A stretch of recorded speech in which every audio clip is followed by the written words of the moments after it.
Hello everyone and welcome back to another episode of The Damage Report here under lockdown in California, the new hot zone for coronavirus. It's exciting times that we live in. Exciting because of the pandemic, but also exciting because joining us today on the program, Jason Carter, journalist, producer, television personality, host of Jason Unleashed and RuPaul's Drag Race, pit crew member. Whew, that's a lot of titles you got. Hey man, they have me working day and night, but excited to be here with you, John. So much is happening in the world, and just a lot of craziness is taking place in our country. So let's talk about it. Let's do that. Well, before we jump into the news, I want to give people just a minute to get situated, maybe hit the like button, maybe share the stream really fast. We haven't really talked about the experience of these past 3 months or so. How has the pandemic affected you? Do you see my face? What am I supposed to be seeing on your face? Because you look like a model of health. Well, you know what? Do you see my face? Do you see this? Yes. It's very well lit, John. It is. John, you're one of the sexiest men on the net, by the way. But yeah, your wife would agree. But you're welcome. COVID has, like everyone, John, it's been hard to deal with. We've had to really reimagine our lives because we want to stay safe. We want to keep people safe. We've got to find ways to be productive in a time that has really lent itself for us to have, I would say, barriers of us being productive. But with that said, I've been healthy. I've been sheltering in place with my husband and my new dog. I love my new dog. What? And a new dog? Yeah, I have a dog. I have an American Staffordshire Terrier named Valentina, who I did not know that breed was banned in like all of humanity. It's such a cute puppy. Yeah, it's banned in like 9 states. It's terrible. Wow. But I've been busy with my own show, Jason Unleashed Daily on Instagram, and just making sure that I keep my mental health in check and I stay healthy. That's awesome. And by the way, if the dog happens to wander in frame or near you and you want to lift it up on camera, that's allowed on this program. Actually, she's not allowed on this floor in the house, though, because we have to. It's a territorial thing, and she craps and poos in places she shouldn't. We don't want her crapping and pooing down here yet. Okay. So everyone, manage your expectations. Probably not going to see the dog, but people are very happy to see you. I see people shouting "Pit Crew," OMFG. Yes, I knew I recognized you. Heart Pit Crew. Let's see, got a whole bunch of hearts here. I love Jason. Hearts for Jason. And you forgot Pop Trigger. I should have mentioned that. Well, yeah. Hey, John, how could you forget Pop Trigger? It's iconic. It is legendary. It is. I miss that period in TYT. I miss Pop Trigger. I miss What the Flick. I miss a lot, unfortunately. I miss leaving my house. I miss so much. Same. But anyway, thank you to everybody who's already joining us. A couple thousand people watching right now. Please hit the like button. That would be really cool. And we will be reading your super chats and comments and tweets at #TDRLive and all of that as we go on. But there's so much news, including breaking news, that we should probably jump right into it. How about it, Jason? Let's do it.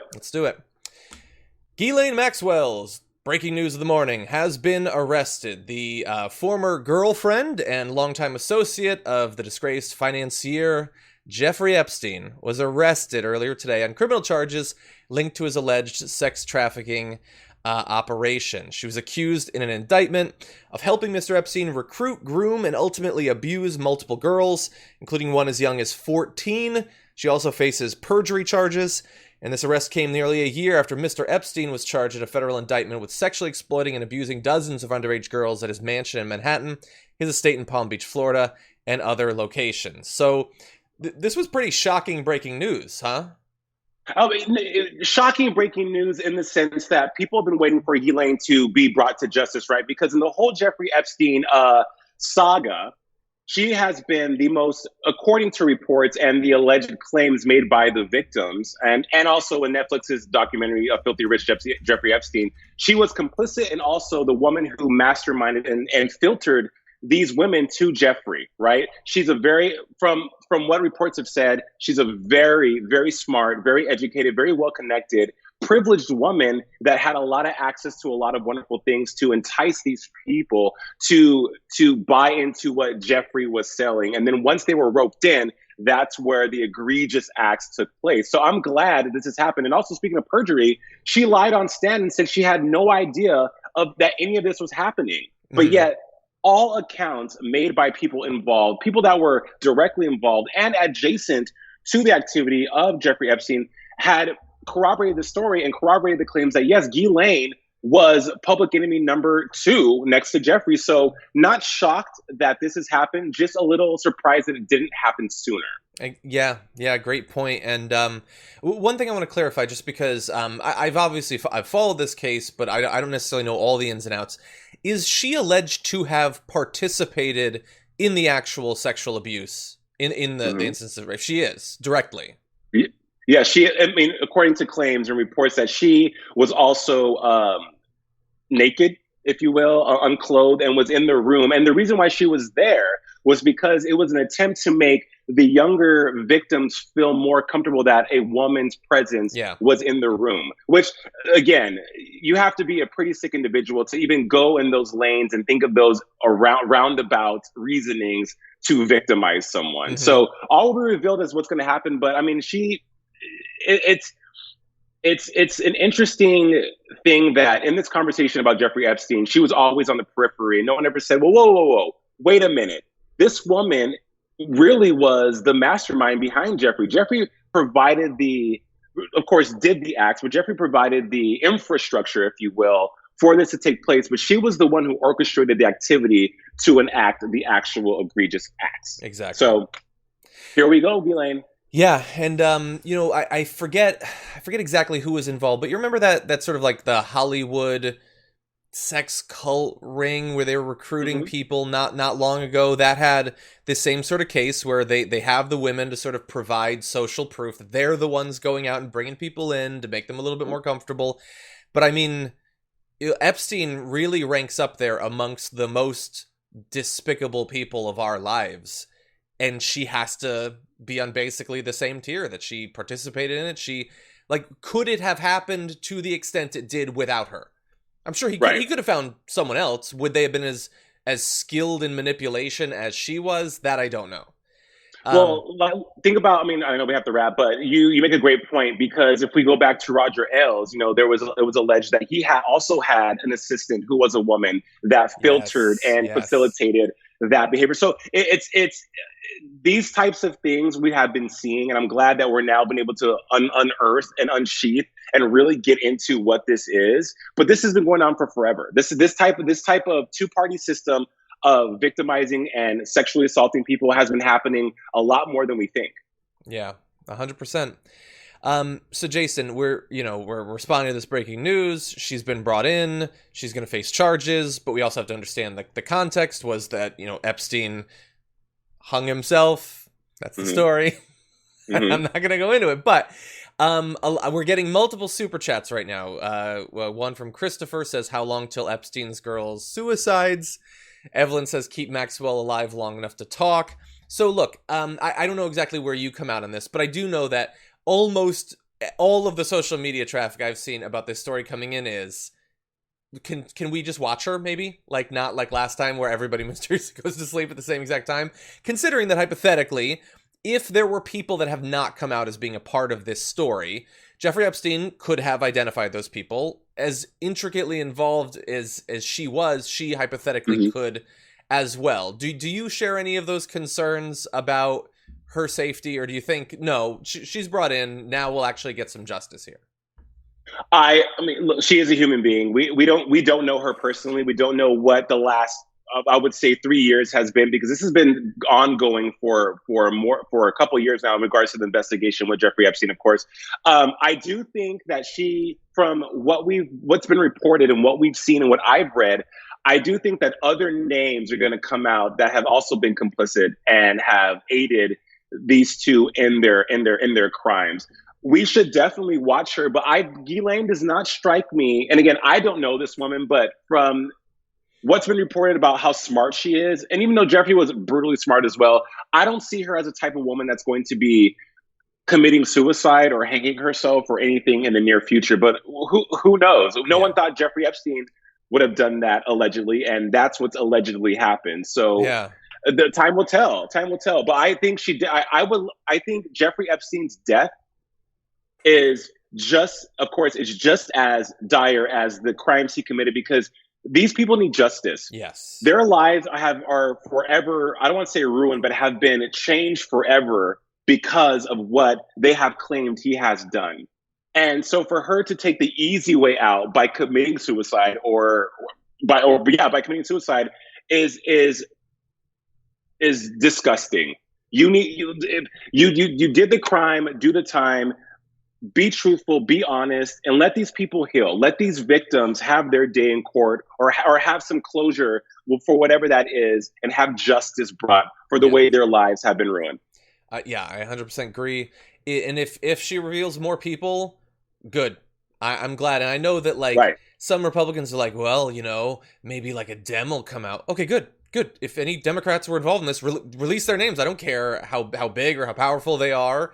I want to know who is involved in this, and I'm sure the victims would love it. The victims that have come forward, but even the ones who haven't are still, I'm sure, watching to see if there will be justice. And they know some of the other people that are still out there, identified in the documentaries and everything like that. And so that would be great. And for all that she did, she deserves to spend a lot of time in prison. And real quick, John, why does this have to be a bipartisan conversation? Why does it have to be a political engagement? I understand that Jeffrey Epstein had ties to Republicans and also Bill Clinton, who was a Democrat.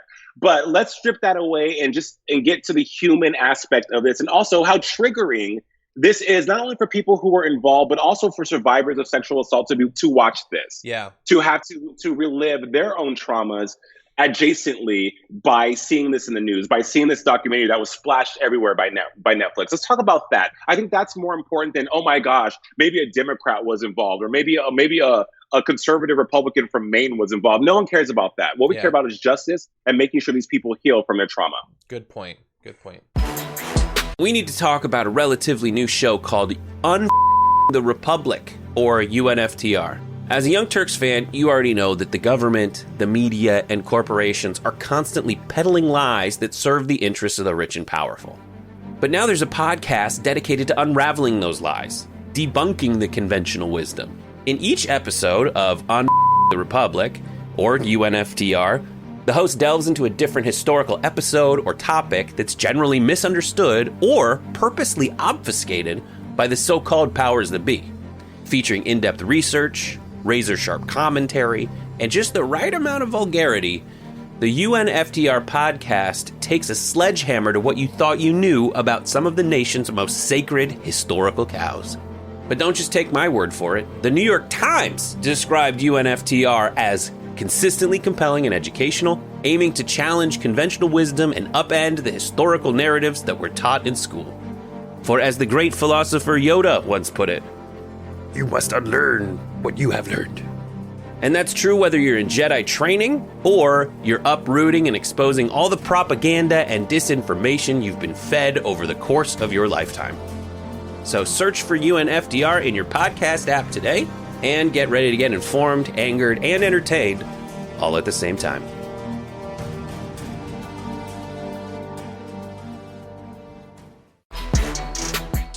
Donald Trump faced with the second part of the first wave of coronavirus. Will his messaging change? Will he take it more seriously? Well, as this montage of recent comments of his, including up to just yesterday, will show, don't set your expectations too high. So at some point, this stuff goes away. And it's going away. If you look, the numbers are very minuscule compared to what it was. It's dying out. It's fading away. It's going to fade away. And it is dying out. The numbers are starting to get very good. I think that at some point that's going to sort of just disappear, I hope. You still believe so? Disappear? Well, I do. Yeah, sure. Yeah, and I want to be very clear. So that's how he spent the latter half of June. The entirety of it, as the cases have been exploding. That last quote, though, I think we're going to be very good with the coronavirus. I think that at some point that's going to sort of just disappear, I hope, was yesterday. Following 2 weeks of rising cases. And that's where the rubber meets the road, especially in a place like Florida, which I was in Florida last week, and the conversation with people about corona was, you know what? All these states have been reopened. They were closed. They have all these cases. Florida's been open for weeks now. We have 0 cases, and now Florida has become a hot spot. With that said, Donald Trump, operative word, I hope so, kind of.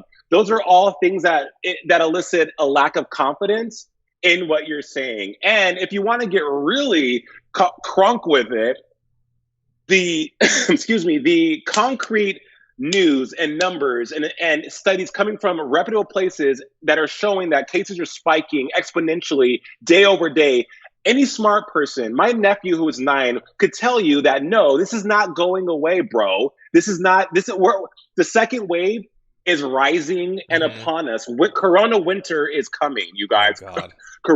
Corona winter is coming. Donald Trump, John, I do not understand how. I get it. This is an election year. He wants to get elected. He's a politician. That's what they do. We're in a time of civil unrest, racial injustice, and he is, instead of talking about what the zeitgeist and what the American people are talking about, and that is those things, he wants to talk about preserving historically racist statues and Confederate flags and things that are just super, that knowing that we know do not need to be visible in anywhere in the country. That's more important. Yeah. That's more important. So, I mean, what else can you say about this? Really, yeah. Donald Trump pulled. There is no prayer. There is no manifestation. There is no, dream of a dream I could have that would give me confidence in our president. And I know I'm probably going to get flamed by really conservative people for saying that, but the proof is in the pudding. The proof is in the tweets. The proof is in those statements that he makes. Mm-hmm. An idiot, point blank period. Come for me, please. I wish you would. Well, yeah. Come for Jason. He says, I don't have confidence in the leadership. Well, let's run a few experiments. In other areas, would you have confidence in a leadership figure if their response to the crisis was what he's saying now? If you were riddled with cancer and your doctor said, just don't worry, at some point it's just going to just disappear, I hope. Or if I was leading you through the woods and we came across a black bear and I said, don't worry, it's just going to disappear someday, I hope. Would you have faith in me in any of those cases? What if it was the bear, and the bear had killed 130,000 Americans over the past few months, and I told you, don't worry about that bear, it's just going to go away at some point? Would you have faith in me? No, you would not. This is madness. You wouldn't. Madness. It's, John, madness, insanity. There's just a myriad of different words we could use to describe this. But at the running core of all this is also disappointment, fear, and frustration, because the American people, we want to get back to business as usual. And we know that business as usual will never be the same again. We will never emerge from this, the country, the society, the people we were prior to March 17th, or even March, when we were forced to go into hibernation, if you will. So, to continue the bear metaphor. Right. It's, but it's just, it becomes a point of, like, you get tired of hearing the same thing over and over again. You get tired of being forced to listen to someone who just doesn't care. And you stop and you ask yourself, well, am I interpreting this right? Am I the crazy one? Mm-hmm. Am I seeing this differently, or am I not present? Am I projecting something within myself that can't reconcile the stupidity that's coming out of the White House? Yeah. But that's just it, John. It's stupidity, and people are dying. We're losing lives. Corona is a thing still. Corona's not. It's not this imaginary thing that has got. I mean, mind you, it has gotten better. We have been able to get some kind of control, and that control is education. Us being taking autonomy over our health, making sure we're wearing the mask, making sure we're sanitizing, things of that nature. We've been able to take control that way, but it needs to be beyond that. Mm-hmm. And the White House has the resources to make sure that we are going beyond that. And that's just not what we're seeing. It's just not happening. It's not happening. Yeah. And so, Trump's strategy is to just continue to deny it, but we're looking out there every day at the records being made, and it's scary. And so I just want to give a quick update on where we're at nationally. More than 48,000 coronavirus cases were announced across the country on Tuesday, the highest daily number since the outbreak began, with 8 states reporting single-day highs: Alaska, Arizona, California, Georgia, Idaho, Oklahoma, South Carolina, and Texas. And if that's scary, I said Tuesday. What about Wednesday? The record was beat once again, with more than 50,000 cases in just a single day. And as you point out, things are getting better in terms of, the death numbers. I mean, they've sort of stabilized now, but they're lower than they were a month or 2 months ago. But the cases continue to go up. We just passed 50,000. Dr. Fauci in the last 24 hours said he wouldn't be surprised for us to hit 100,000. And that's verified tested infections each day. We know that the actual numbers are far higher because while we're now testing about 500,000 people each day, that still is a very small percentage of all of the people that are likely to be infected with this. And so, yeah, the only hope at this point is that the death numbers do not rise the way that they almost certainly are going to, now that we're seeing increasing cases again. I agree. And again, to just drive home the fact that we are now armed with the knowledge to protect ourselves. Because if you look back to March and April, when this was like, what is happening? It was beyond dire. Every press conference was New York City, 8,000 dead, 36,000 dead overseas. Luckily, we now know how to protect ourselves. But in that list of states, John, what is interesting is that some of those states have gone on record before saying, we're good. I'm not going to say which ones, but one of them is a major state in the union. And they were being very vocal about, we have it under control. We have minimal infections, and now they're on the list of having the most. So this virus doesn't know race, doesn't know sexual orientation, doesn't know creed. It doesn't care. It does not care. And us being naive and ignorant and becoming lax is only going to be to our detriment. So we have to continue wearing the mask. We have to continue the social distancing, and we have to take ownership of COVID-19 in the sense and in the frame of our health. Yeah. I think I know what state you're talking about there. And by the way, I want to say, and I will say this on literally every show, every time we talk about case numbers, it is not just because we're testing more people.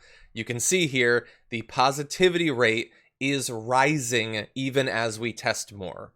If there's not an explosion in cases as you test more, the positivity rate should be going down, or at the very least keeping steady. It should not be rising. And it's rising far more in some regions, implying that this is an increase in numbers of infections, not just those being diagnosed. People die every year from pollution, respiratory illness caused by it's millions of people. Right. So let's just put it in perspective. Right. You're most likely to be killed by someone who's texting and driving, honestly. Perspective's fine. I don't know. I think those are all great points. It is John. scary.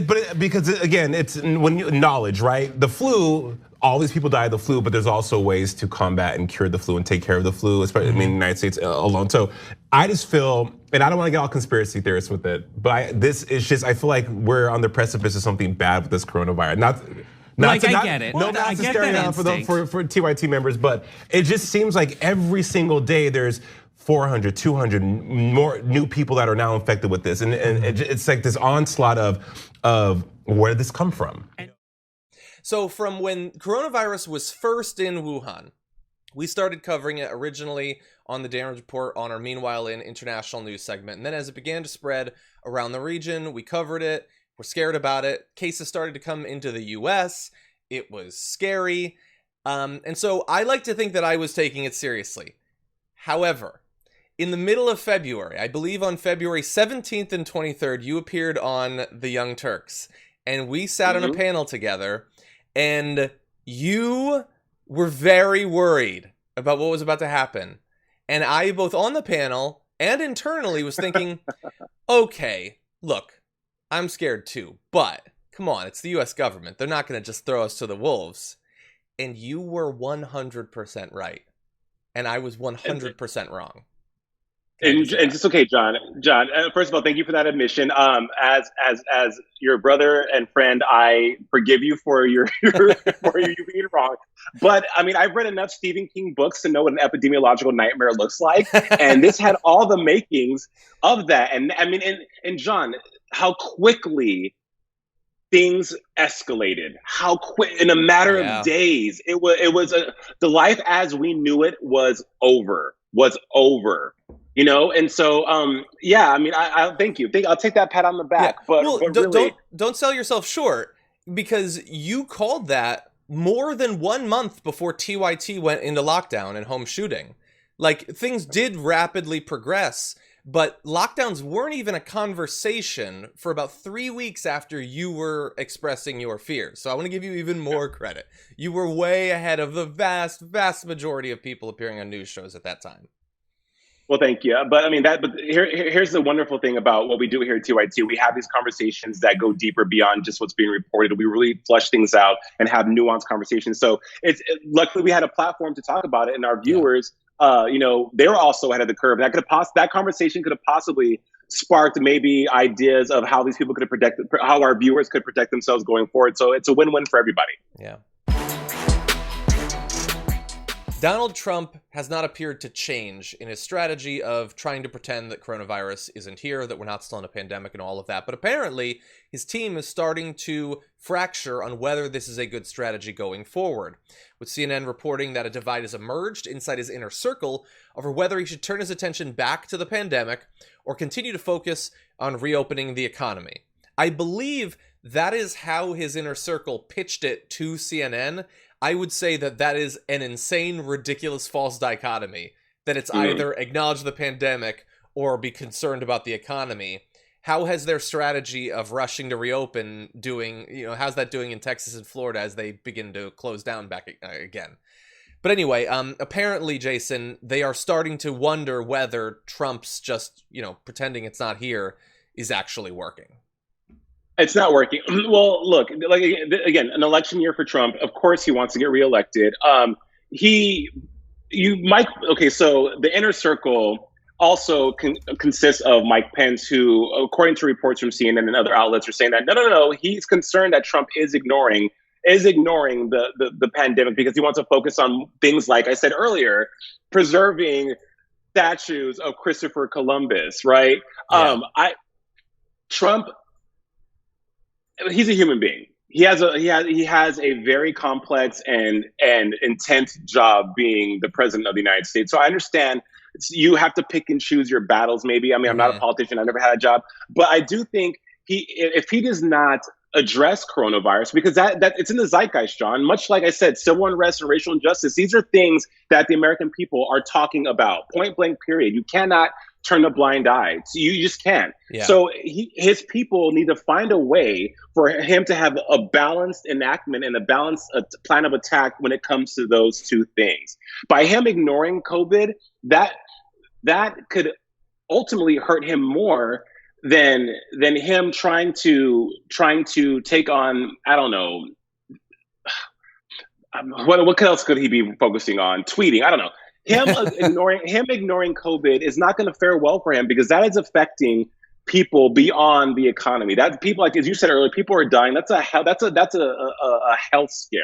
Mm-hmm. So I personally think by him not talking about it, it's only putting the nail in the coffin. Yeah, really, because also COVID has had the effect on us financially, with our livelihoods, families being torn apart by COVID, immigration. So many things have been affected by this pandemic that reach farther than some of the things that Trump wants to focus on. Mm-hmm. So I think it would be in his best interest to turn it back around, walk it back to talking about this pandemic. Exactly. Yeah.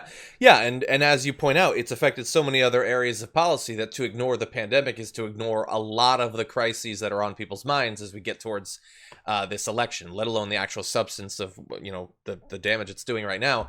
Yeah. I for a long time have been saying, I don't understand.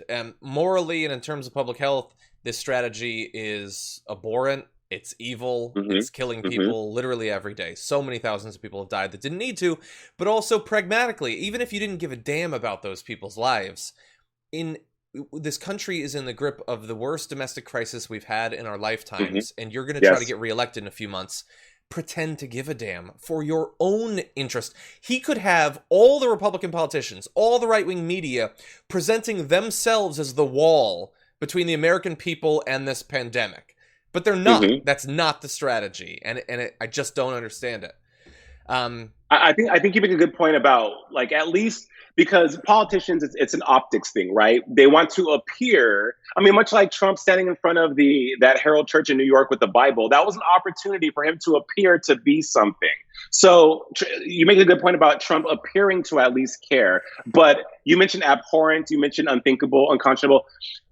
It's also irresponsible for the leader of our country to not talk about this. And for someone who has gone on many a platform and says, I'm for the people, I care about the people, I'm a man of the people, allegedly, for you not to address this is simply irresponsible. Yeah. And think about your own family. What happens if Barron comes down with COVID? What happens if Melania, Ivanka, Tiffany, remember Tiffany, the other daughter? Eric, Donald, whoever. That's not going to sway him. You don't think? You don't think? Oh, he's like, Tiffany, who's that? Yeah. But, really put yourself, if you care about the people, put yourself in the shoes of the people. Yeah, 100%. And because he's not doing that, several of his top aides, including Mark Meadows and Jared Kushner, have begun to worry about his chances of re-election. You have some people like Meadows and Kushner and Hope Hicks. They don't want him to talk about the pandemic. Just stay away from it. Don't talk about drinking bleach or anything like that. But Pence and Navarro apparently do want him to take a more active role in doing something about this.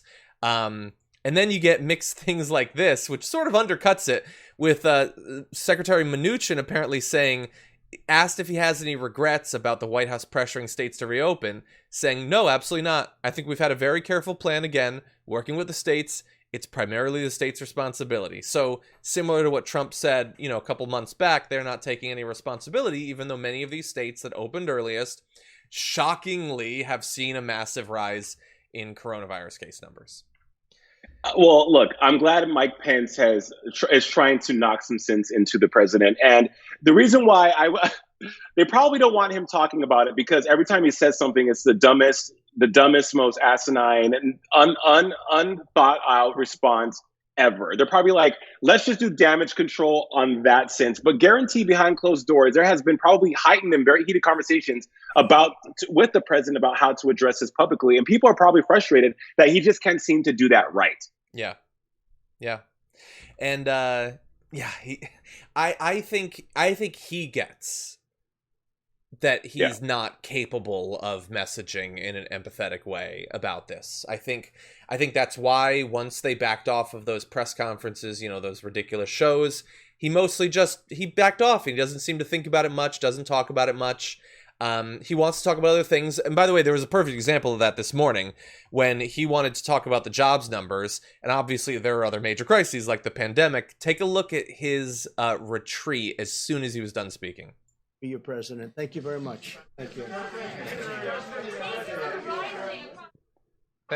So you hear cases rising across the country, and he's out of there. And remember, this is a press conference. It's not just a speech. It's supposed to be a conversation with the press.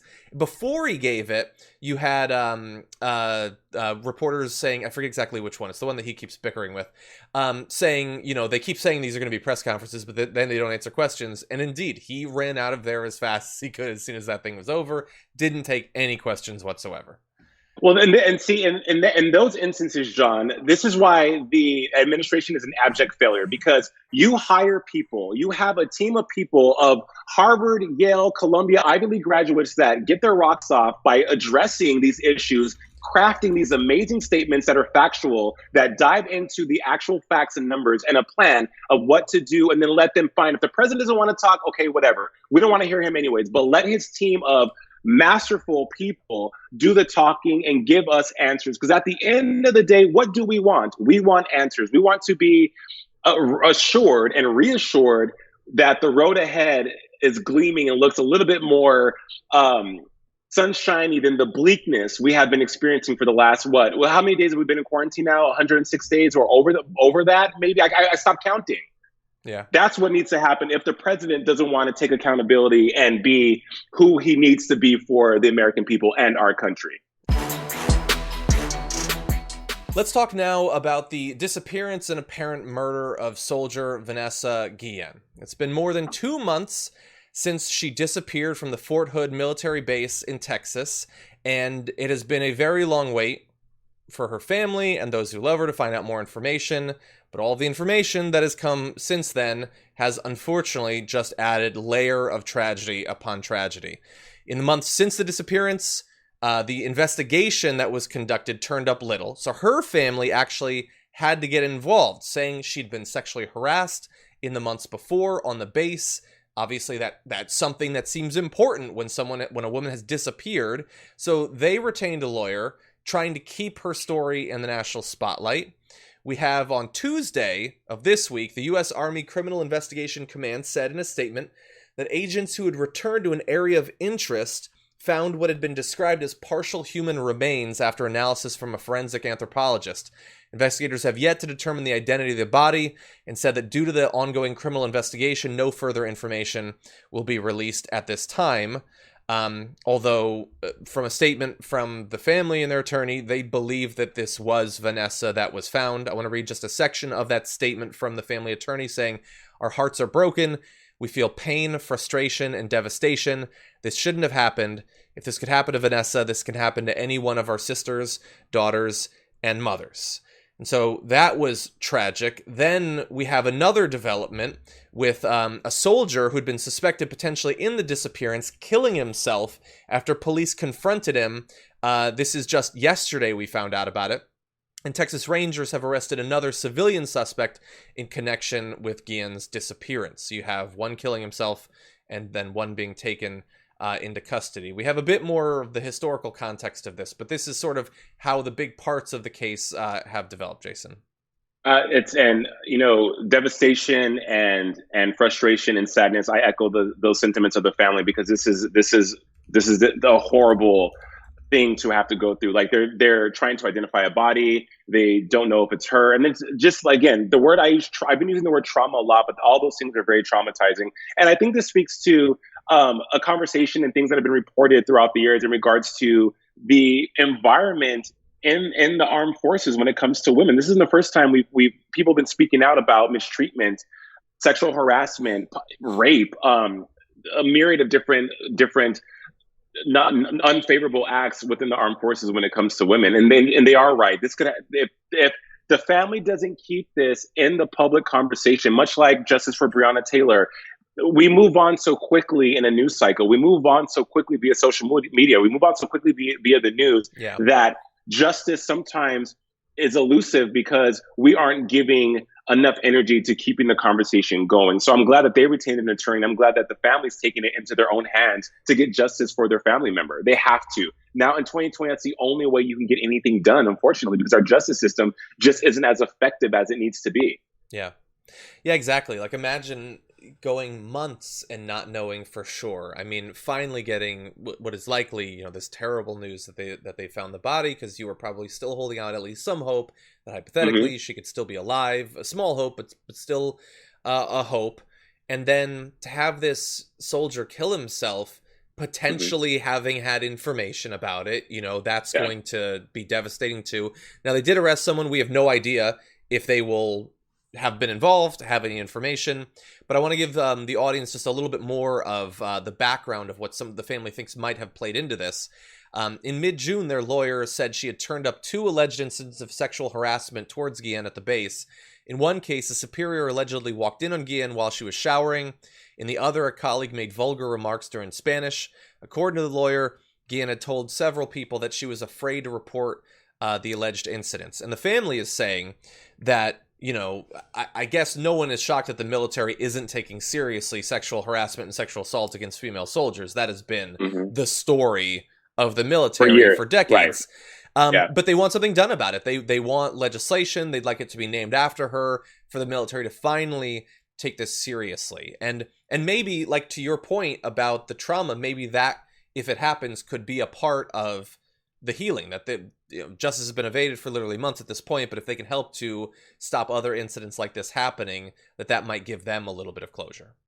I would hope and I would pray that it would. Much like what we're seeing with Black Lives Matter, and I'm not trying to equate the two as far as the importance, because they're equally important in their own entities, but just the way the reckoning that it's happening within society when it comes to things of this nature. I absolutely think that the family needs to do whatever they can, and I know they are, to, yes, have a bill passed named after her. Have a library named after her. Have a whole policy in the armed forces training handbook or manual or anything of that nature named after her. Because things, until you take those types of steps, and even those steps, John, are not enough. Yeah, nothing will ever be enough. Nothing can ever replace a human life. Nothing can ever replace the death of a loved one. Nothing will ever make that okay. But the silver lining is, if you can stop this from happening going forward, if you can draw awareness and enact change in an institution that has been very, very staunch and ironclad of not changing, then for all it's worth, that is a minor win that could yield so many valuable dividends down the line. Yeah, 100%. I agree. And, thank you to the comments pointing out I'd actually forgotten the second person that was arrested is a woman. Some people are saying it's potentially the girlfriend or the wife of the person who had killed themselves, or at least another soldier. The information that I found in my research was very mixed. So we'll see. I know that, by the way, I believe right now the family and their lawyer are having a press conference about some of the recent developments. So, we'll be checking on that for future broadcasts. And, I just want to add this on both as part of the conversation about the way that the military has treated its female soldiers. And also, potentially, there have been allegations that this could have played into the story. All of this, as far as I know, is speculation. But, back a number of years ago, TYT reported on this story. Female Fort Hood soldiers were recruited for a prostitution ring.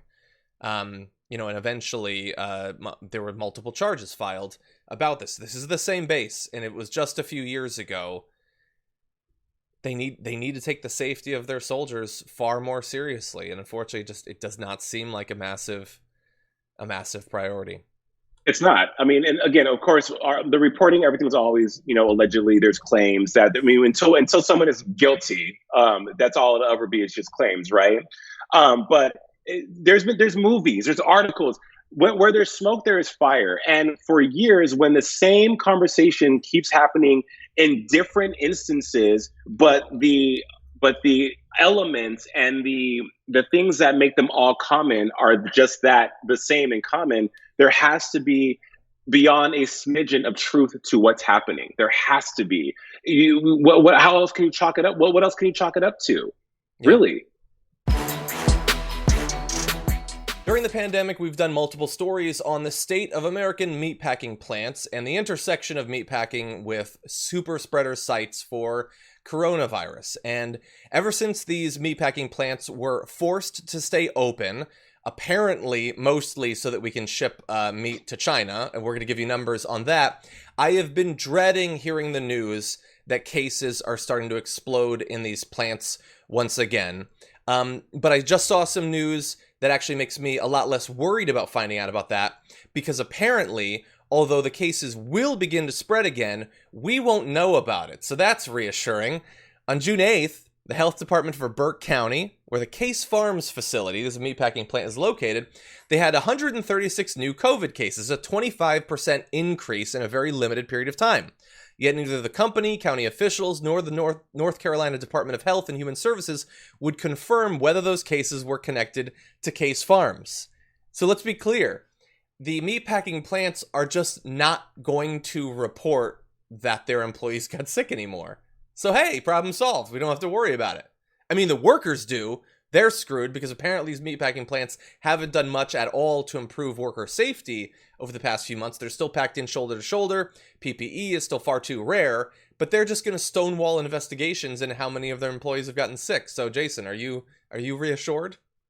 Not reassured at all. And look, the meatpacking industry has, they've shipped over $1 billion in meat across to China. I mean, it's big business. Some of these companies are historically very American companies, and in their communities employ the majority of the people that work in these communities. They work in those plants. So at the end of the day, what they're worried about is their bottom line, and that's what a lot of any company is worried about, is their bottom line, and them not reporting the numbers, but kind of pivoting and saying, we're not going to report the numbers in our facilities, but we'll report the numbers in our community, is just their way of passing the buck and not being held accountable, which is disgusting.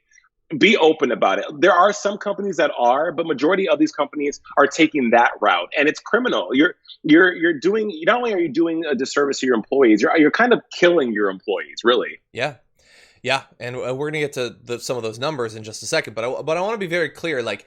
Sometimes we exaggerate for effect. The idea that they're just stonewalling, this is explicit. The Burke County Health Department, where Case Farms is located, does have data about where people with positive cases work, but they're choosing not to release it. So, like, they could tell us if the cases are at the plant or not. They don't want to. Why? Because it's in the best interests of the people in the area? No, but it's certainly in the Right. best interests of Case Farms. So it's a pretty sweet deal that they've got set up there. I wonder if other places would have that same sort of deal.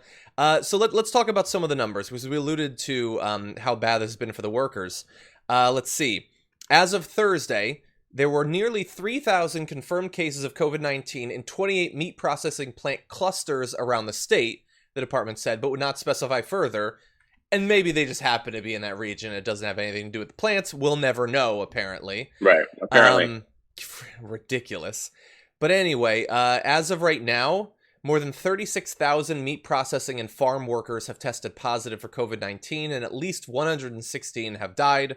Although, again, when these companies are stonewalling you, who really knows? It could be far worse than that. But tens of thousands of employees in one industry have gotten this virus. It's just devastating. And it's devastating, and the numbers, John, don't lie. The numbers don't lie. When you have these independent people that come in to try to extract the real numbers and get to the bottom of it, that's when you have companies that send out a Rhonda or a Margaret or a Debbie to speak on behalf of the company and not really be transparent. All we want is transparency, and transparency is what we need that to save the lives of these people who are afraid to even speak out. I mean, some of these articles, these people are going on background and being unnamed because they're afraid of the repercussions, naturally, and of course, of them telling the truth about these working conditions. And as I said earlier, in a lot of these towns, this is the bread and butter of those towns for the community. Mm-hmm. So they have no choice but to return to these working conditions. And beyond, there needs to be an FBI investigation, I think. Yeah, it needs to go beyond just FDA and these small. I mean, the FDA is not a small entity by no means, but beyond these small independent investigator outlets and investigation outlets to get to the bottom of this. This needs to be on a higher level of sleuthing by the government, because if 36,000 people in this industry have tested positive, and that's just what's been reported by these people, and we don't know the real numbers. Imagine how many more are actually there. And in the long run, months or maybe a year from now, how many people are going to be positive or even dead? Yeah. Packing chicken fingers, Well, so essential, obviously. Again, everyone, check out Beyond and Impossible Meat. Very good. Had a burger recently. Mm-hmm. It wasn't meat. Still very tasty. And I want to tie this back to two other stories that we covered recently. One, just so that I don't forget, I saw someone in the chat mention the new pig H1N1. We have a video up about that on the channel from just the past couple of days. But also, we were talking maybe about 2 months ago, and we were talking about the meatpacking plants, about how they'd had all these massive spreads of infection. The workers were talking about how the fact that they're shoulder to shoulder, there's no way that you can avoid contact with other people. And then stories came out in some of these states that if you had the opportunity to go back to work when, for instance, plants are reopened, and you decide not to because you're scared of getting coronavirus, you will be ineligible for unemployment at that point. Mm-hmm. So you either potentially lose everything and are penniless, or you're forced to go back to work at a place that is not going to prioritize your safety. And we talked about that, and I guess to some extent it predicted at that point. It was fairly clear. And now we're seeing that.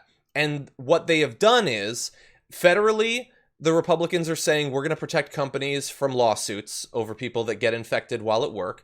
And now they've got this cushy situation set up with the boards of health where they don't have to report if the infections are happening.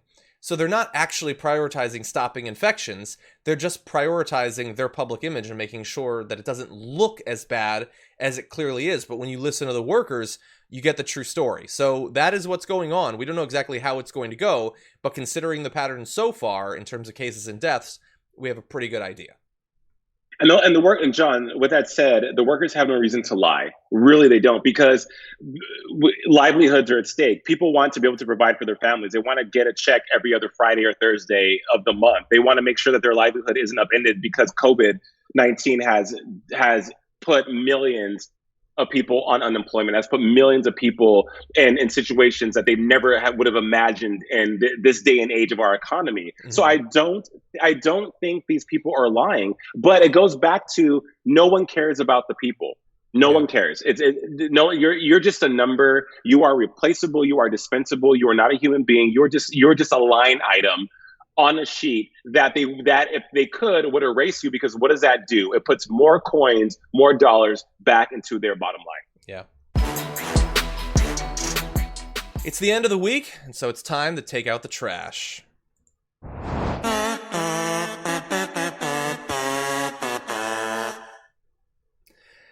Okay, this has been a particularly trashy week, Jason. Who would you like to throw in the can? So we're going to take this to the good old Midwest, Michigan, Auburn Hills, Michigan, where a woman pulls and cocks a gun on a Black lady and her daughter. Now, this happened at a Chipotle. The woman with the gun bumps into the mother of the child. They get into an altercation, and it escalates outside of the Chipotle with epithets being thrown back and forth. Also, a man enters and defends the woman who pulls the gun. But essentially, it's the woman refused to apologize for bumping into the lady. She was very rude, and the woman just wanted an apology, rightfully so. And also, she probably didn't get her guacamole at Chipotle, so she's a little pissed about that. But it escalates because after the first interaction in regards to the physical contact, the woman with the gun hops into her minivan and begins to pull out, and from the video, looks like she's going to run over the woman who's questioning her. Things escalate even higher, and the woman jumps out of the van, releases a gun, which looks like a Glock, cocks it and points it at the woman and her daughter in broad daylight in a parking lot in Auburn Hills, Michigan, at a Chipotle.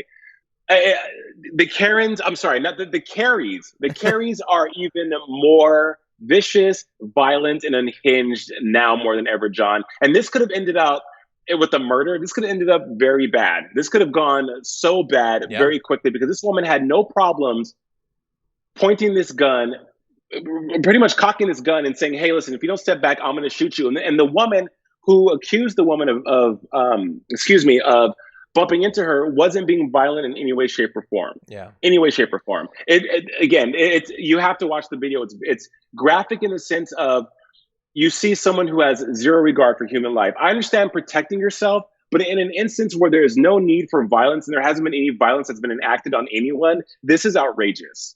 100%. So yes, the woman with the gun is a garbage person. Throw her in the trash. Yeah. In the trash. So, and you look, you're a very reasonable person, so you say, I understand, the need to protect yourself and all that. But, like, I never understand, did the woman with the gun think that the woman with the daughter was going to kill the woman with the gun with her bare hands? Like, who thinks that? Okay, so... Who thinks that? Right, great question. But that also goes back and leans on the notion that Black people, and this has been said time and time again, and in studies, that Black people are seen as violent, hyper, I guess, hyper aware, and we're predators, we're predatory. That is the idea that some people that are not of color think that Black people are. That's all that we're just these violent individuals that at any chance we are looking to get into a scuffle, we're looking to hit someone, to accost someone, and that is not the case at all. That is not the case, especially a woman with her daughter. A woman with her daughter wants to protect her child. Why would she engage in something that could possibly potentially put her and her daughter in harm's way? I mean, look at this. This woman has a gun. Like, this is a stance that you would take in a heightened situation, in an armed robbery, and it's something that's beyond bumping into someone at a Chipotle. It's insane. And yeah, like you point out, it could have so easily, we could have been doing this story that a woman died because this one, like, it was that close. There was a story I saw today of like a park ranger shot this guy, a Black guy, through the heart. The guy hadn't done anything. He wasn't armed. He had no drugs, no alcohol in his system. Not that would make it okay. And the guy shocked him and said, "Yeah, I tried to stun him and he hit me, and so I shot him through the heart and killed him."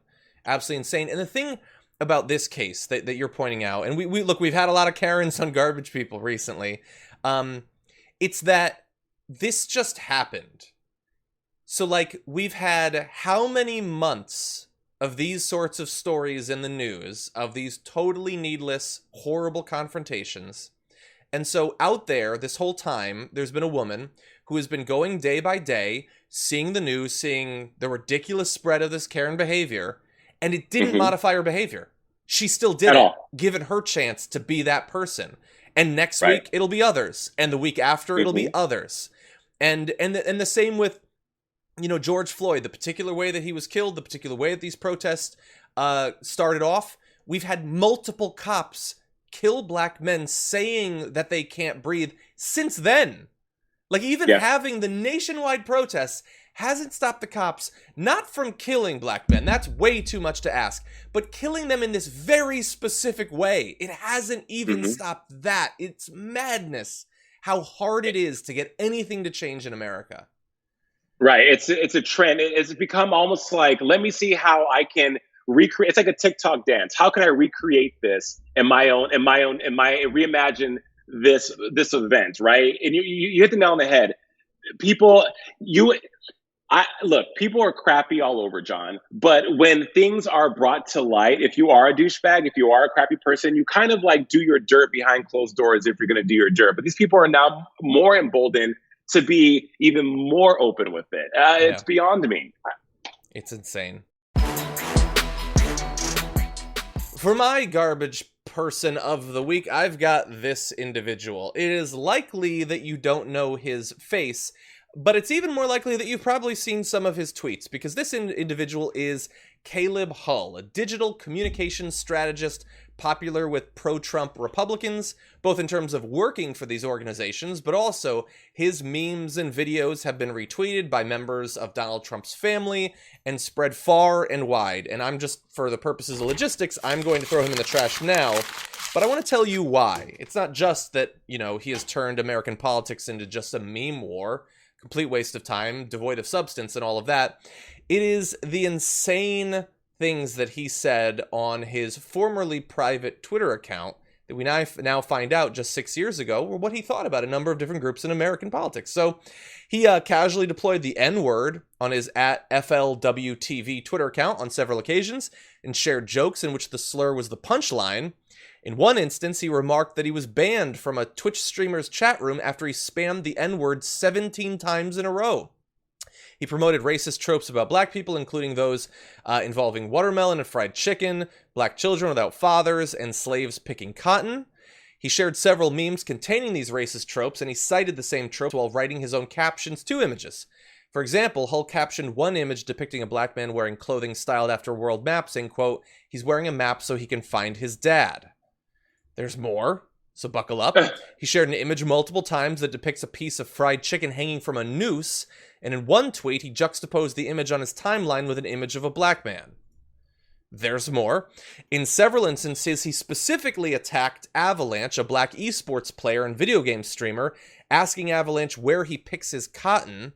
In another, Hull tweeted a racist image with the caption, "You're black."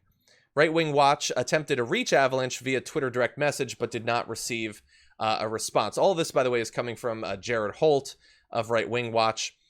So look, for the most part, he specifically was targeting black individuals, but he also made time to attack a wide range of groups, including Muslims, special needs children, Latinos. He used homophobic slurs all the time. Now understand that this may sound bad, but before the article came out, he apologized, saying he was just a teenager at the time, and that he was going through a difficult time, including his parents' divorce and the death of his grandparents, depression, and said that he was vulnerable and impressionable and fell in with a bad crowd. This was all 6 years ago. When I was a teenager, my parents got divorced. I lost grandparents. Didn't do stuff like this, but... Right. I was clinically depressed for 6 years and didn't even dream about saying anything egregious or derogatory or hateful about any marginalized group of people or people in general. So continue. Yeah. And so understand, this isn't just some random person. No, he's worked with Turning Point USA as a field director. You know, oddly enough, a lot of their people have turned up to have racist pasts. He was on Washington Examiner's 30 Under 30 Red Politics Alert. Include the same year, other people on that list were Candace Owens, Tommy Lauren, and others. He Real attacks, winners. Yeah, he attacks AIDS and cancer patients, the mentally disabled. And by the way, just for context, one of the people he more recently has really had a campaign against is Rick Wilson, the former Republican strategist. And he at one point took an image from Rick Wilson's Instagram that had a cooler painted on it with the Confederate flag painted on it that apparently was owned by Rick Wilson's son, and he attacked him for it. Rick Wilson's son, when that image came out, was 14, and it was 6 years ago. So this is at the same time that he was doing all of that stuff. He was attacking Rick Wilson's family, implying that, no, teenagers don't get to learn from what they did 6 years ago. Anyway, it's just, this person is the sort of Republican that gets fame and clout and is in all the right circles and gets to try to just erase their entire past. Pretend, that, oh yeah, sure, I did that stuff before, but that's not me. That's not me now. Yeah, socialite disgustingness at its finest. And the thing is that these obligatory apologies about I've done work, through faith and through healing and through this, I've gotten the help I needed. No, all of the racist and crappy things he said covered a whole swath of different people with intentional items that you have to really think about using to be racist against somebody. Yeah. He just got caught. He's probably still this person. And it doesn't matter. There's people, I mean, you make a choice to say those things. You choose to adopt those ideals. People go through bad things all the time. People lose family members. People lose jobs. People lose limbs. So many crappy things happen in life that don't result in someone being that racist, that homophobic, xenophobic, transphobic, whatever, to that magnitude. Yeah. So there's no apology. These apologies, John, just kill me. They just do my head in because it's like they all sound the same. I'm doing better. That happened at a time in my life where I didn't know. I got in with the wrong people. No, you attracted those people because that's who you were. Yeah, 100%. I've been depressed every time. Yeah, my dad died of cancer when I was a teenager.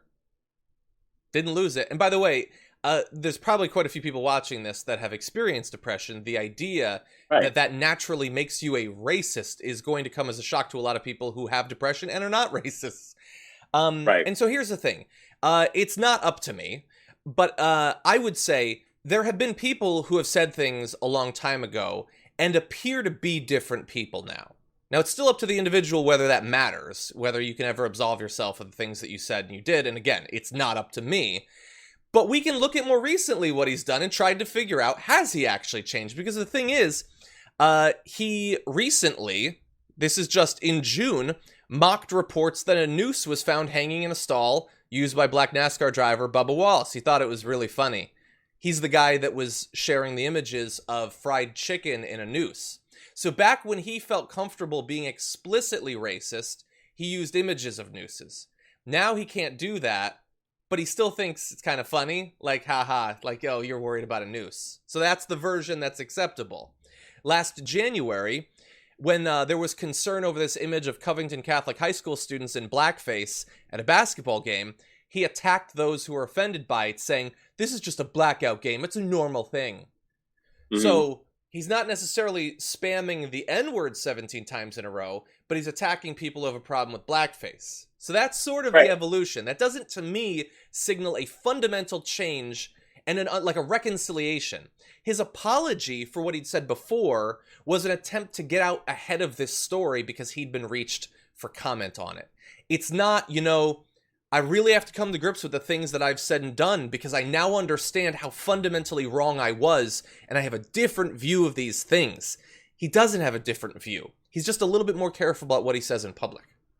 And that part, it's that part, John. And that also goes into how people are now enacting their racism and their bad behavior in 2020. It's become more covert and more sinister because all eyes are unearthing this. So people that are really just not good people are going to find different ways, passive aggressive ways to still be racist. I agree with you 1,000%. This guy, from what we're seeing, has not changed at all. When I said earlier, he found ways to bring to light and throw daggers of racism using things that are historically racist, nooses, fried chicken, all those things. He had to really do his research, right? In 2020, he's done the same thing. Mm-hmm. He's done the same thing. It's just now a more covert way of being an a-hole. I don't think he's changed at all. And you fundamentally, he has not fundamentally changed at all from what we're seeing. 100%. And thus, garbage person. And important because he's not just some rando. Like, he's tied in. He's the future of the Republican Party's media strategy. Right. Very well connected. Slightly more sophisticated racism. Slightly. You know what? We had my garbage person. We had Jason's garbage person. But what does the TDR community think? Well, we gave you a poll almost exactly a day ago, and we asked you to choose. Amongst the choices were Trump and the GOP for trying to repeal the ACA amidst the pandemic, Trump for retweeting the white power thing, GOP governors for reopening too early and spreading misinformation about COVID, and Gilead Pharmaceuticals for setting the price of a potential COVID treatment, remdesivir, at $3,000. This is all garbage. Which is the most garbage? And after 15,000 votes, the TDR community has made clear that they can't decide because all of the above got 74% of the vote. And so Trump and the GOP for the ACA move wins with 10% of the vote. We've never seen all of the above soak up more of the vote than this. Gilead also doing quite well with 7%. But man, it was apparently very difficult for the TDR community to come to consensus. And so Trump and the GOP get it, and for a good reason. Trying to get rid of the ACA during a pandemic is a ghoulish move if I've ever seen one. But that's what the TDR community thinks. If you pay attention to news coming out of the military over the past few years, it is clear that there is a problem in our armed forces with white supremacy, but it isn't necessarily one that the military seems to be taking all that seriously just yet. And joining us now to talk about the current state of this problem and what might come from it in the future is senior reporter for The Guardian US, Lois Beckett. Welcome to the program. Great to talk with you. Great to have you here. You had a write-up recently about this where you go through the history of some incidents of white supremacist potential domestic terrorism or, actual domestic terrorism that was just fascinating. And so I'd like to start off, just give us an idea, how big of a problem is this? How much information do we have about how many of our soldiers ascribe to this white nationalist or white supremacist ideology? We have almost no real data on how widespread this problem is. What we do know is that there have been a troubling number of active duty service members as well as veterans who are leading some of the most infamous white supremacist and neo-Nazi groups that have emerged over the past couple of years and who have been involved in some of the most violent organizing, including the neo-Nazi groups, the Base and Adam Waffen, which has been linked to 5 killings in recent years. Exactly. And yeah, as you point out, I know it's difficult and simply polling soldiers seems unlikely to reveal much, but there was a poll that you cite in your piece about have you witnessed racist acts and things like that? And that did seem like a significant chunk of soldiers had recently seen something white supremacist or something like that in their experience. So it was 36% of active duty members of Military Times, which is a news organization that covers military issues, said that they had seen evidence of racism and white supremacy in the ranks. An even larger number, more than half of military members of color, said that they had seen evidence in the military. And that's a survey that's been done over the past 3 years and has gone up each year. So it's clearly people who are inside the military are saying, this is something I have seen, this is happening. Mm-hmm. Exactly. And so one of the things that I found most interesting about your article was the what you were allowed to do as a soldier, what the military thinks is acceptable, and what you have to do for them to draw the line when it comes to being involved in some sort of white nationalist or white supremacist group. So can you tell us a little bit about what is acceptable and what is not acceptable? So one of the things that is pretty astonishing is that mere membership in an extremist organization in a white supremacist group is not actually enough to get you kicked out or totally disciplined from the military. That there are regulations that say that active participation in a white supremacist or other extremist group is something that you are not allowed to do. But in a hearing in Congress in February, multiple members of Congress were just listening astonished as they were told that it is technically okay to be a member of a white supremacist organization as long as you are not handing out flyers, fundraising, actually being involved. And at that hearing, there was a lot of concern about a member of the Air Force in Colorado who had been outed by anti-fascist activists as a leader in a local chapter of Identity Europa, one of the most problematic white nationalist groups, which had a strong presence in Charlottesville. And he, even months after this had been made public, was still on active duty, was eventually demoted. And only after a congressional hearing in which his name came up repeatedly, did a panel announce that he had been recommended for firing from the Air Force because of this. So that appears to imply to me that this distinction between just being a mere member and being an active participant, it doesn't seem like that is even actually the standard, because I mean, it's hard to imagine being more actively involved than being the actual leader of one of these groups. And for that to not immediately cause you to be taken out, do we know if there are cases where other soldiers have been removed from active service because of active membership in these groups? Yes, there are some instances, including a member of Adam Waffen and someone who had been documented actually beating people up in Charlottesville. A Marine was eventually kicked out. But there aren't very large numbers of people who are actually facing true consequences. And just the slowness and the amount of discretion from military commanders on this issue is something that is of concern, certainly to members of Congress and to a large number of people who are just worried that the military is not taking this seriously enough. And so you've mentioned that hearing and how they seem to be shocked by this. Have you seen any efforts by these legislators to actually do something to change the standard for being removed from active service? So California Congresswoman Jackie Spears is taking a lead on this. Just today, she has announced that in the new defense budget, she has added an amendment that would require the Department of Defense to appoint a special inspector general to investigate white supremacy in the military and to produce some real data, as well as to add a specific offense related to violent extremism to the Code of Military Justice. All different efforts, all with the same goal to actually count and get more public data on this problem, and to ask the Department of Defense just to be more proactive in dealing with this issue. And anything from the GOP about this? Do they seem to be concerned about this?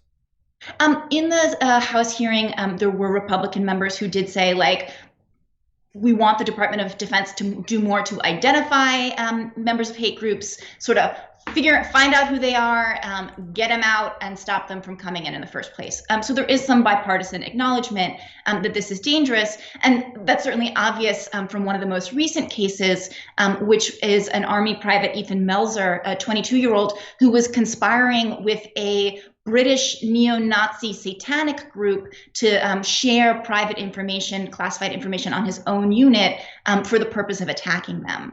So it's very clear that this is a danger for members of the U.S. military as well as for civilians, and it's a danger to all members, although of course particularly concerning for Black service members and other service members of color.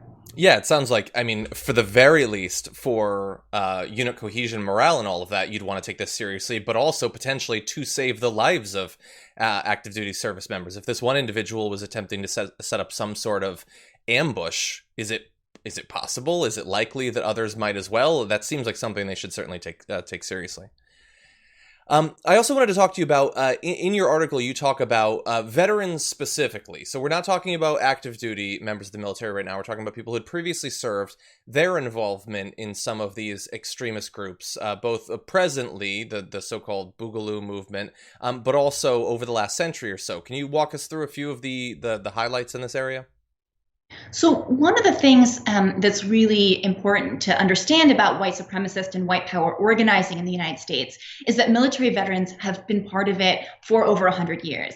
Kathleen Belew is a scholar who wrote Bring the War Home, which is a book that looks specifically at the connection between military members and white supremacist groups. And she has found that in the wake of different world wars and in the wake of the Vietnam War, big surges in white power organizing at home that have involved military veterans as part of that, but are also deeply caught up with the ideology of what it meant to fight those wars. And in the case of Vietnam, in the feeling of some white military members of betrayal, that the country had betrayed them, sort of had been emasculated. And so a lot of the in the 70s and 80s, the growth of the Klan and other white power groups was driven by those concerns and anxieties about Vietnam and targeted Vietnamese refugees as well as Black Americans. So certainly we've seen that again in the wake of the wars in Iraq and Afghanistan. That anti-Muslim sentiment, xenophobic sentiment, is very much part of the current white power and white supremacist movement here.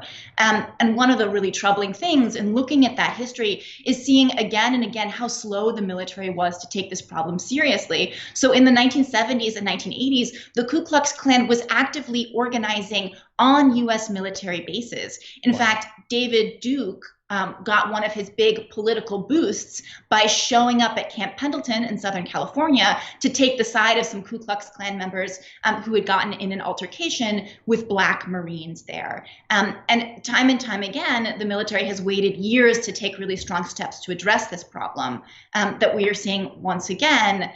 Still, despite clear evidence that this might not be the largest number of people, but it's a very dangerous number of people who are actively undermining their own fellow soldiers, and still a real hesitancy to tackle the problem with the full force that many people would like to see.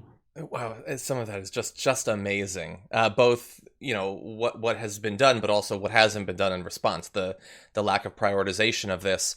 I wanted to talk a little bit more about the Boogaloo ideology. I've seen it described and talked to people who describe it as people who have come together around this idea that hypothetically some sort of civil war needs to be necessary, although they might disagree on other specifics politically. Is that, you've obviously seen a lot of it in the news recently. Do you believe that is the focus on it, the prioritizing it right now is an accurate reflection of the threat that it poses, and particularly veterans being involved in this movement? Or do you think that might be a bit too much focus on one part of a more complex, larger problem? So I think it's really important to understand that the Boogaloo as sort of an anti-government ideology is filled with people who are white power activists. Doesn't mean that everybody who affiliates themselves in some way with this idea of civil war thinks of themselves as a white nationalist or as a white power supporter, but definitely big strains of white supremacy in that movement. And it is just very troubling the extent to which military veterans have been involved in these incidents and are actively talking about civil war. And what's one of the most troubling things about the movement is, and the extent to which it's a movement is still being debated. It's a nascent movement and an embryonic movement. But you have people who are making jokes online and talking ironically and less ironically about killing federal agents. And they're calling themselves the Mujahideen, like the Afghani Mujahideen. And so what we are seeing is American soldiers who have been trained to fight insurgencies in other countries making jokes and making plans about creating an insurgency in their own country against our current government. In reviewing cases of Boogaloo rhetoric linked to arrests, found more than 15 arrests and 5 deaths across the country in the past year that have been linked to this ideology. 8 of the people arrested and charged were either military veterans or active duty service members. So definitely something that the military is aware of, but is falling under this same umbrella of active participation is banned, but mere membership is a question mark. And on that, I really have to wonder if they found a soldier was technically a member of ISIS, but not active, would they be okay with that person continuing to serve? Like, it seems like a very specific carve out for one area of political extremist groups that I have a feeling they probably would not carry through to other areas. Maybe I'm wrong. I don't know if that's ever been tested. Certainly, that is a question that members of Congress were asking as well. And, more broadly, it is complicated.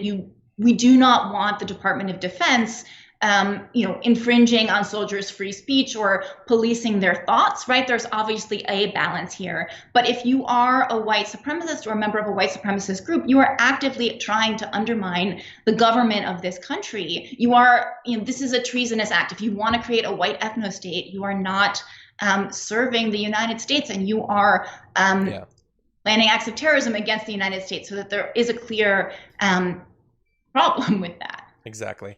One final question, and this might be beyond the information that we actually have, but it seems bad enough if these groups are recruiting from people coming out of the military, or if people are leaving the military feeling disaffected for one of a number of reasons and then seeking out these groups.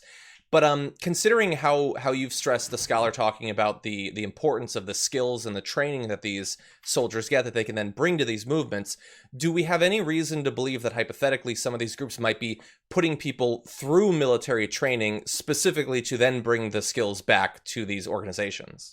Oh, that's not hypothetical. That has already happened. One of the leaders of Adam Waffen, the very violent neo-Nazi group, was in the, I believe, Florida Army National Guard, and he was interested in doing that training. Like, this is something that extremist groups routinely do. They not only seek out veterans who have these skills, they're interested in having people join the Army to get the training, which is one of the reasons that members of Congress are interested in better screening of social media as people are enlisting, to try to find people who are actively participating in extremist groups counter to the values of the United States, but who are trying to join the U.S. military. Wow. Yeah, that's incredibly scary. People need to take this seriously, and hopefully our government doesn't forget about it. I know we've got other things that we're dealing with too, but this needs to be addressed.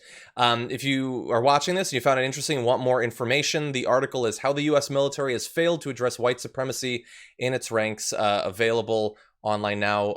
Lois Beckett, thank you so much for joining us. Thanks. Great to talk with you.